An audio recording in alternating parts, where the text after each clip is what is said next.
அனைவருக்கும் வணக்கம். தெலுங்கானா மாநிலம் கொமரம்பீம் ஆசிபாத் மாவட்டத்தில் கெர்ரே என்ற ஒரு கிராமம் இருக்குது. இங்கு சேகர் என்பவர் வசித்து வருகிறார். இவர் டிரைவராக வேலை பார்த்து வருகிறார். அதே கிராமத்தை சேர்ந்தவர் தான் ராவணி. இவர்கள் இருவரும் காதலித்து வந்திருக்கிறார்கள். ராவணி பழங்குடியினர் சமூகத்தை சேர்ந்தவராம். எனவே சேகருடைய வீட்டில் இவருடைய காதலுக்கு கடுமையான எதிர்ப்பும் கிளம்பியிருக்கு. ஆனாலும் ராவணியை உயிருக்கு உயிராக விரும்பிய சேகரோ பெற்றோரின் எதிர்ப்பையும் மீறி கடந்த 2024 அக்டோபரில் ராவணியை திருமணம் செய்து கொண்டிருக்கிறார். இது சேகரின் பெற்றோருக்கு கடுமையான ஆத்திரத்தையும் கோபத்தையும் ஏற்படுத்தியிருக்கிறது. அவ்வளவு சொல்லியும் பழங்குடியின சமூகத்தை சேர்ந்த பெண்ணை தங்களுடைய மகன் திருமணம் செய்து கொண்டாரே என்று குடும்பத்தினர் கொதிப்படைந்தும் உள்ளனர். திருமண ஜோடியை வீட்டிற்குள் சேர்க்கவும் மறுத்துவிட்டனர்.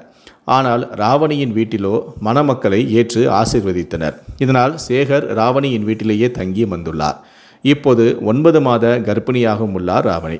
இப்போது 1ஆம் வருட திருமணம் நாள் தலை தீபாவளி என்பதால் அனைவருடனும் சேர்ந்து கொண்டாட முடிவும் செய்திருந்தார்.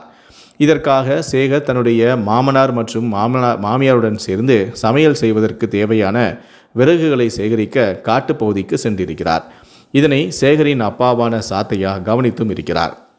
அனைவருமே காட்டுக்குள் வந்துவிட்டதால் மருமகளான ராவணி மட்டுமே வீட்டில் தனியாக இருப்பதையும் தெரிந்து கொண்டு அவர் அங்கு சென்றிருக்கிறார்.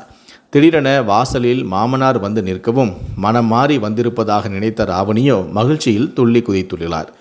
நிறைய மாத கர்ப்பிணி என்பதாலும் தலை தீபாவளி மற்றும் 1ஆம் ஆண்டு திருமண நாள் என்பதாலும் தனக்கு வாழ்த்து சொல்ல வந்திருப்பதாக நினைத்து வீட்டிற்குள் மாமனாரை வரவேற்று உபசரித்தும் இருக்கிறார்.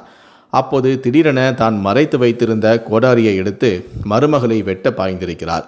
இதை பார்த்து அதிர்ச்சியடைந்த ராவணி அங்கிருந்து ஓடவும் முயற்சித்திருக்கிறார். அதற்குள் ராவணியின் கழுத்தின் பின்பகுதியில் கோடாரி வெட்டியுள்ளது. இரத்தம் வலிய உடனே மாமனாரிடம் தன்னை விட்டுவிடும்படியும் கெஞ்சியிருக்கிறார். ஆனால் வெறிகொண்ட மாமனாரோ கர்ப்பிணி என்றும் பார்க்காமல் ராவணியை விரட்டி கோடாரியாலேயே வெட்டியிருக்கிறார். இதில் இரத்த வெள்ளத்தில் கர்ப்பிணி சரிந்து விழுந்திருக்கிறார். அதற்குள் இந்த தகவலை அறிந்து காட்டுக்குள் இருந்த கணவனான சேகர் பதறி அடித்து கொண்டு ஓடி வந்திருக்கிறார். ஆனால் அதற்குள்ளேயே ராவணியுடைய உயிரோ பிரிந்துவிட்டது. நிறைய மாத கர்ப்பிணியின் சடலத்தை கண்டு அந்த ஊர் மக்களே கதறியும் அழுதனர். இந்த சம்பவம் தொடர்பாக வழக்கு பதிவு செய்த போலீசார் மாமனாரான சாத்தையாவையும் அதிரடியாக கைது செய்து விசாரித்து வருகிறார்கள். ஜாதி மறுப்பு திருமணம் செய்த பெண்ணை 1 வருடம் கழித்து வஞ்சம் தீர்த்த இந்த சம்பவமானது தெலுங்கானாவில் மிகப்பெரிய அதிர்ச்சியை ஏற்படுத்தியிருக்கிறது. மாற்று ஜாதியினரையே காதலிப்பதும் திருமணம் செய்வதையுமே அவமானமாக நினைக்கிறார்கள் பெற்றோர்கள். இதனாலேயே பெண்களாக இருந்தாலும் சரி, ஆண்களாக இருந்தாலும் சரி அவர்களை கொலை செய்து விடுகிறார்கள். இது போன்ற சம்பவங்களுக்கு தமிழ்நாடு உட்பட அனைத்து மாநிலங்களுமே விதிவிலக்கு அல்ல.